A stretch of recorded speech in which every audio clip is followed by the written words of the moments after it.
I should start in. Title.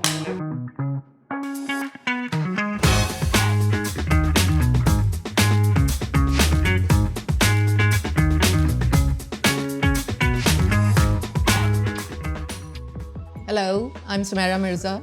I am the Executive Creative Director for Ogilvy Pakistan. Hi, I'm Bea Besa. I'm from Ogilvy Philippines. I'm the Performance Marketing Director. Tell me something about yourself and about Philippines. Actually, this is, I guess, the first time I'm traveling for work within Ogilvy. So I feel privileged in terms of being a part of the 30 for 30. And about Philippines, I would say it's a great country. I would say we have a lot of beaches. I'm not so sure if that's something that you we have a lot of beaches in Karachi also, so yeah, I think I can totally relate to it. Though I'm not a huge fan of the water. Yeah. How about you? So I've been traveling a lot for work, and I think this time it was such an privileged and opportunity also to be part of this 30 for 30 program. So yeah, Pakistan, I think overall it's an amazing country. The food is amazing out there. The people are very hospitable. That's great to hear. And I'm sort of a foodie, so I really like all sorts of food, be it street food or fine cuisine, anything. So what about you? In the Philippines, we also have a lot of varieties when it comes to food. We do have street food as well, and then, but for me, I think because Filipino food is very tasty sometimes, so I would say anything savory. Anything savory. Yeah. Oh, I'm a die-hard dessert fan. Like I normally tell people that all my 32 teeth are sweet teeth. I can have dessert 24 hours. Oh. Yeah, without any savories, I can survive. There's this thing called chai tukde, and it's basically a bread, not pudding kind of a thing, but it's a bread sweet, a bread dessert. So that's one of my favorites. And yours? We have a lot of Filipino food with soup. Specifically, it's sinigang. It's called sinigang. So it's quite similar to tom yum here in Thailand, but it's clear in terms of broth. So it's sour. So you have a choice if you want it with pork or with beef. Or seafood. So cool. Do you cook? Not so much. I love to eat though. Two foodies together. Yeah. So if you could live in a fictional world, where would it be? It would definitely be Harry Potter. I would love to receive a Hogwarts letter, as in now we are speaking.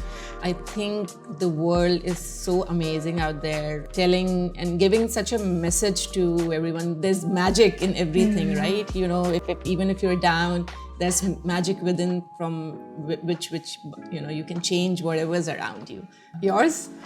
Me, I would say The Matrix. Wow, completely. If you look at The Matrix, it's like I would say it's more of like a fascinating blend on the advanced technology and also more of the virtual reality. I just remember the scene where Morpheus was trying to teach Neo more of combat skills through virtual reality. It's so cool if that's something that we can do now. If you want to learn something, and then you'll just more of like apply it in real life. So I know personally, advertising is such a difficult industry. So when did you actually realize that, self-realization of self-care actually, that it's needed? For me, I guess my biggest turning point was the pandemic. So I'm not so sure if in Pakistan you've experienced the lockdown. We did. Oh, you did? Almost for a year. Oh my gosh, yeah. So also similar to Philippines, we also had the lockdown. So I was away from my family. I had to adjust in terms of my routine. I just have to go out, be more cautious because it's just me. But I guess I realized that it's a turning point for me because I didn't really realize immediately, but I guess my home became also my workplace. I didn't realize I was working overtime, and that's when I realized that I have to set boundaries for work and also give time for myself. How about you? How did you cope? So I think there were actually two incidences in my life. So I am a workaholic, I'm a perfectionist. So I think for me, to give my best was my priority. But when I became a mom, and like when I held my daughter for the first time in my arms, that was the time when I actually, it hit me, and I realized that, oh my God, no, it's just not me now. It's now her also, of whom I have to take care of. So only then, once I take care of myself, only then I will be able to take care of my daughter. And the second time was more, on a professional level. So one of my really good friends, he was at work, and the very next moment he was asked to leave, and the replacement was already there. That made me realize that like whatever you do, it's like you can be replaced. Thank you so much for sharing those realizations. I guess in some cases it also applies to me, but I also wanted to check with you, what is the best advice that you've received?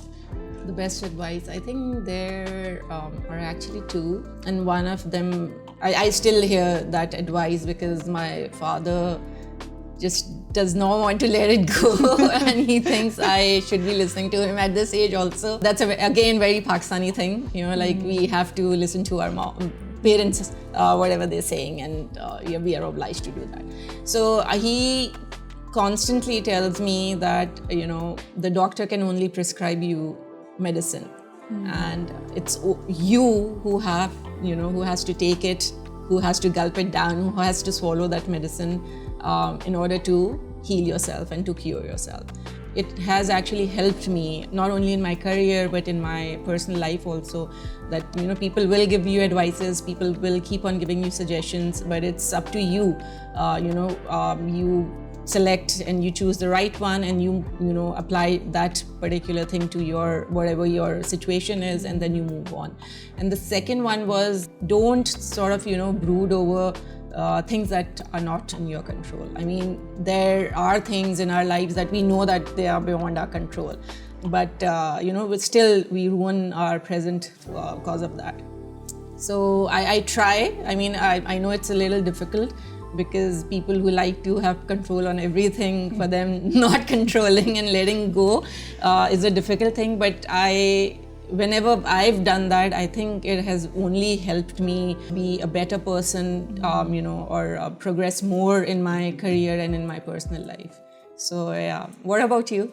Some of the things that you've shared, like being a perfectionist, it's something that I also apply at work, or not just work, but also in personal life. So, and the second advice that you were sharing is actually one of the best advice that I received, which is to focus more on what you can control and let go of what you can. I try to also provide like the best work that I could in any aspect, work or personal.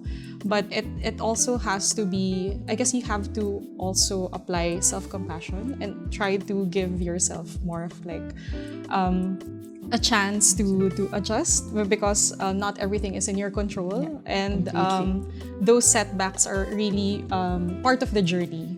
Definitely.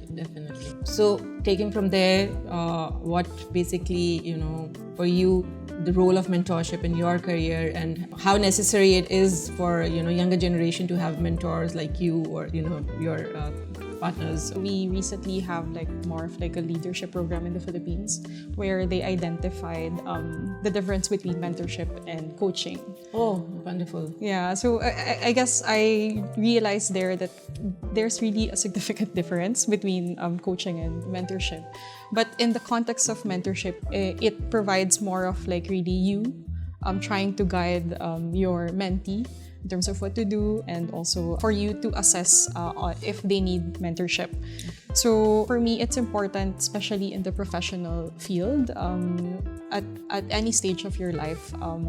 Mentorship is required regardless if you're an experienced manager, and also if you're more of like an intern or someone new in the company. So it provides more of guidance, and it helps me in terms of improving overall, because I receive feedback, and it's important for me to show up as a mentor, because it stems from me helping others in terms of growing, and as I have received mentorship from my mentors before. So it's really more of paying it forward. Okay. So how about you? How does it impact in your life? So I think it's just like, gaming. You tend to go every time, you get a good advice or, a proper mentorship from your seniors. So it's like leveling up in the game and, eventually you acing and winning the game. So for me, I've got mentors, not only from like the professional world, but also from my my dad and my brothers and my family. So they've been constantly, they have been a support, like sort of, guiding me towards the right thing. So I would definitely want to give this mentorship to the younger generation. And for me, it's just not telling them that this is the right thing or the wrong thing they're doing in the organization or work-wise. But for me, mentorship is mostly being their support to guide them in everything. It's just not work-related. I think work-wise, a lot of people can do wonders, but to be a good human is also very important. I mean, that's nice to hear that you're applying mentorship also outside. I like to do that. I think that really helps me to be who I am. So based on the perception of women leadership, so how is it in Pakistan? Pakistan, basically, cultural wise and mindset wise, we all know it's a little bit towards, leaning towards a patriarchal society kind of a mindset. But it is changing, and I think women are actually stepping up, and the mindset is changing. We're trying to educate our younger generation, especially the girls, much more as if as compared to what was there probably 10-15 years ago. Yes, I think a little slow from the rest of the world, but it's happening. The young girls, the Gen Zs, actually, they are now growing up with seeing their moms juggling between not only the household chores, but they are performing well in their relative fields. Initially, I think 15 years back, all we could think of was for especially for girls, it was just like she could become a doctor and probably an engineer, and that's about it. But now young girls are entering into so many fields, and it's really a proud moment for us to, as Pakistanis, also to see women in different roles and especially in leadership. So yeah, mindset is changing, and I'm hopeful that it will keep on changing. Yeah. Well, that's good to hear. I think it's quite similar within the Philippines. So before, I guess we see a lot of male as more on the high profile or more of like high positions. Now, I would say in the Philippines, it's evolving positively for women. So I'm seeing a lot of women leaders now, not just within the corporate setting, but I see also leaders within government and other sectors. And I say it provides more of like an inclusive environment where we also push or more give opportunities to a new generation of leaders, especially for women. It's something that I'm excited to see in the near future, and I'm hoping I also provide more of like inspiration as I do my best in not just corporate but also in my professional career. Yeah. That sounds great. Keeping our fingers crossed for more Yes. female leadership and power. Since we've been talking about women leadership, what would be a subject that you would want to learn more about? I've been really interested in learning more about behavioral science. Oh my God. I mean, in the context of course, the work, and just to give context, because I've been really into digital marketing for more than a decade now. So it's really me pushing myself to learn more. And for me to learn more, I really need to understand, I guess, from a perspective of different consumers, different customers. So behavioral science would be ideal to, I guess, in our field especially, to understand and to put yourself in the shoe of your market and understand how you can provide more of an effective and, I would say, efficient way of doing your storytelling. Of course, depending on what's your goal for the brands that you work with. Yeah. Oh, cool. How about you? Yeah, so I think for me, as a storyteller, there are two things, because if we talk about moving ahead with time, so I think technology is one thing that I would definitely would engage into and would want to dive deeper into that particular subject. But as you said, behavioral sciences, I was thinking because I almost wanted to learn more about human psychology. And the best thing is, I think, I'm sure you must be knowing that, within Ogilvy, we have this behavioral science, an entire wing for it. And I think you should approach them and see how much, you can learn from them. And I think an actual insight, if we talk about insights, a true insight would come from if we understand the people out there, in a better way, rather than just treating them as consumer, but to be, to think of them as humans like we are. And then I think the connect would be a little more powerful than we can currently do. So since I think we both, we are the kind of women who want to ace everything, who want to be, doing wonders in our professional and personal lives. But it's not always hunky-dory, the situations, behind every success there are failures, right? So how do you cope with, situations like those where, times have been tough? What did you do at that time? I guess in tough times, there's no particular, strategy, I would say. But just reflecting on how I cope with tough times. First is, more of staying grounded, trying to understand the situation. And then I also try to reach out, especially if it's out of something that I'm not really familiar with. So I try to reach out for support to my mentors, to the leads and my colleagues. And I think lastly, it's related to my answer earlier, is to practice self-compassion, because I know we're perfectionists, but usually we can't really avoid external factors and also setbacks. And now I try to accept it as more of really guiding me to provide more of a clear path in terms of how I position myself, especially during those challenges. How about you, as a perfectionist? A smooth sail never, gives you the best of the captains out there. So failures are important. Mistakes have to be made in order to, learn from them. There are a lot of things, small things that I would think about when I'm, at the lowest. And my family and friends, they're very supportive in the sense that, they keep on guiding me. They will always, keep on pushing me, and they will remind me of the wins that I had previously I've achieved, and they definitely remind me that you made this mistake, so don't do this again, and you think of this situation a little differently. So for me, it's self-awareness also. I should know where I went wrong and what mistakes did I make in my past, and learnings from those points have been my kind of a springboard to bounce back. Yes, there are days when I'm completely down and I'm oh no, I don't want to do this, this is not happening. But I think another factor that has kept me going is, I think that's what I've sort of gotten from my mom. She was one of the most resilient women I've ever seen. So I think seeing her, getting up in the morning and, doing her things, whatever had happened, a night before or whatever, problems were coming her way. I've always, I always saw her standing, steadfast and just going through it.